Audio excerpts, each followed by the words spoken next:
কে ভেবেছিল রাজপুত্রের প্রাসাদের সবচেয়ে কঠিন মানুষটা হবে শুধু 1 কাপ চা পরিবেশন করা দাসী? দেখুন, মহাশক্তিশালী সেনাপতি রাগে ফুঁসতে ফুঁসতে আক্রমণ করতে এসেছিল, কিন্তু সে একেবারে শান্ত ভঙ্গিতে মাত্র 1 আঘাতে তাকে কাবু করে ফেলল।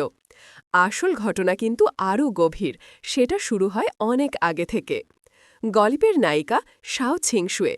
3 বছর আগে সে ছিল একজন ছদ্মনামে থাকা মহিলা চিকিৎসক। এক অসম্পূর্ণ স্বপ্নের কারণে সে আসে জিন রাজপুত্রের প্রাসাদে। তখন পুরো প্রাসাদ ভীষণ নিস্তেজ। দাসদাসীরা জুয়া খেলে বা চুরি করে বেচে দিত জিনিসপত্র। আর প্রাসাদের মালিক পেই জি ইয়ান মৃত্যুশয্যায় কাতর, প্রাণ বাঁচানোই দায়। সম্রাট পর্যন্ত তার জন্য অন্ত্যেষ্টির প্রস্তুতি নিচ্ছিলেন। ঠিক তখনই শাও ছিংশুয়ে তাকে ফিরিয়ে আনে জীবনে। দুজনের মধ্যে ধীরে ধীরে ভরসা আর সম্পর্ক গড়ে ওঠে। পেই জি ইয়ান শপথ করেছিল যে সে জীবনে কখনো তাকে ছাড়বে না। কিন্তু পুরুষের কথা কি ভরসা করা যায়? ঠিক রাজপুত্র হিসেবে ঘোষিত হতেই সে প্রতিশ্রুতি ভুলে যায়।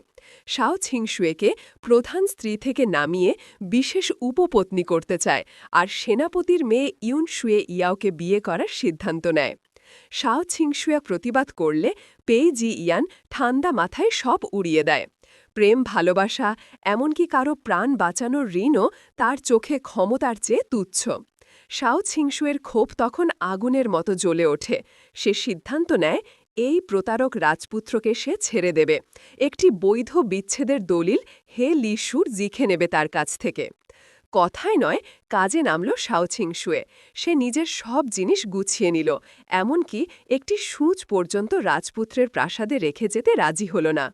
কিন্তু সে জানত